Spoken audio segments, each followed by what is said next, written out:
پہلی بات خاص کر جو یہ سورہ ہے سورۃ الواقعہ، آپ ایک سرسری نظر ڈالیے اس پر. اذا وقعت الواقعہ لیس لوقعتها کاذبہ خافضۃ الرافعہ، وہاں سے لے کر کے ان ھذا لہو حق الیقین، اس آیت کریمہ تک تقریباً 100 کے قریب آیتیں ہیں. یہ آیت نمبر 9 پر 6 ہے اور آخری آیت کریمہ ہے.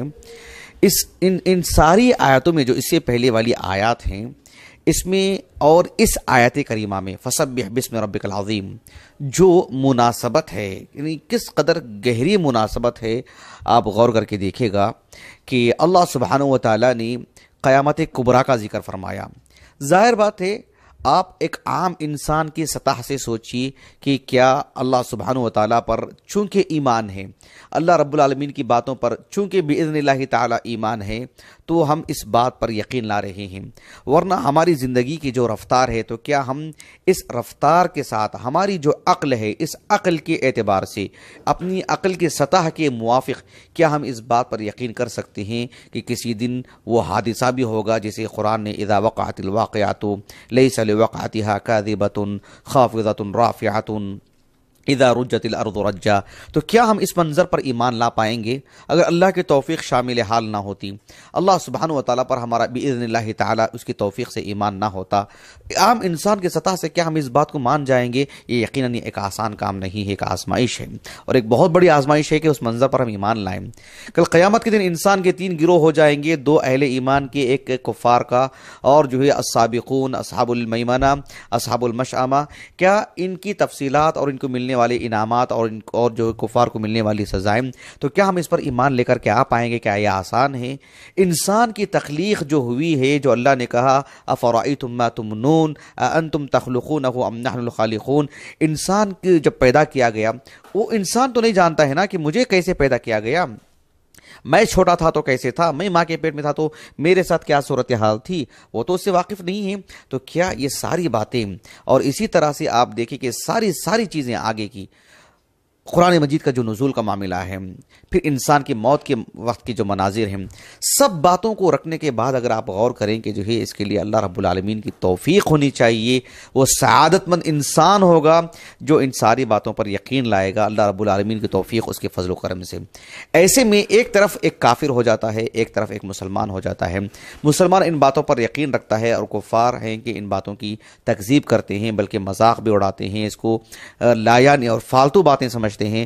ایسے میں اللہ نے کہا کہ فسبح بسم ربک العظیم، یعنی آپ اپنے رب کی عظمت بیان کریں، اس کی تسبیح بیان کریں، یعنی آپ کا اپنے رب سے متعلق حسن ظن ہونا چاہیے، یقینی کیفیت ہونی چاہیے، آپ اس کو منزہ کریں ہر طرح کے عیب سے، ہر طرح کی نقص سے، ہر طرح کی خرابی سے.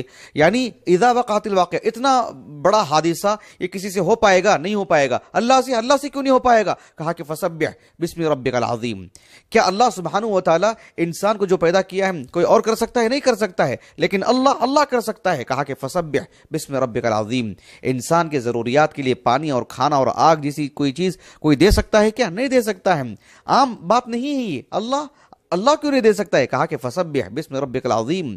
قرآن مجید جس عظیم کتاب، اللہ کا کلام جس میں کوئی عیب نہیں، اور قیامت تک کے سارے مسائل کا احاطہ کی ہوئی ہے، ہر طرح کے مسائل کو جو ہے حل کرنے کی مکمل طاقت رکھتی ہیں، اور محفوظ کتاب ہے، اور جو ہے سبھی مسائل کو شامل کتاب ہے، اور یعنی ایک تو کامل کتاب ہے، شامل کتاب ہے، محفوظ کتاب ہے. یا ایسی کوئی کتاب نازل کر سکتا ہے؟ آسان کام نہیں ہے. لیکن اللہ کیوں نہیں؟ کہا کہ فسبح بسم ربک العظیم.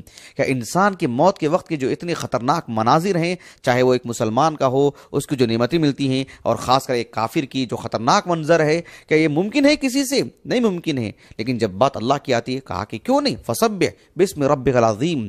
یہ ایک مناسبت ہے. اگر آپ اس مناسبت کو ایک اور سورے میں دیکھنا چاہتے ہیں تو آپ سورۃ الصافات پڑھ کر کے دیکھیں.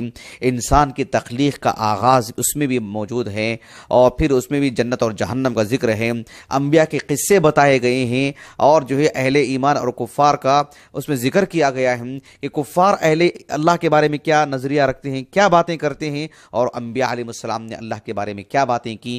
نتیجے میں اللہ نے کہا فسبحان ربک رب العزت عما یصفون. ان کفار نے جو اللہ کے بارے میں باتیں کہی ہیں، اللہ کی ذات تو اس سے منزہ ہے. وسلام علی المرسلین، اور مرسلین پر اللہ کی سلامتی ہے. کیوں؟ انہوں نے اللہ کو ان الفاظ میں بیان کیا ہے جو کہ اللہ کے ہاں مطلوب ہیں. یعنی عما یصفون ہؤلاء الکفار، ان کفار نے اللہ تعالیٰ کے بارے میں جو غلط باتیں کی، اللہ تو اس سے منزہ ہے. وسلام علی المرسلین، لیکن المرسلین جو انبیاء ہیں انہوں نے تو اللہ کے بارے میں ایسی ویسی باتیں نہیں کہی نا، انہوں نے تو وہ باتیں کی جو اللہ رب العالمین کو پسند اور مطلوب ہیں. اسی طرح سے سورۃ الحاقہ کا بھی اختتام آپ دیکھ لیجیے. مناسبت میں نے اس سے پہلی والی نشست میں بھی اس کے بارے میں کچھ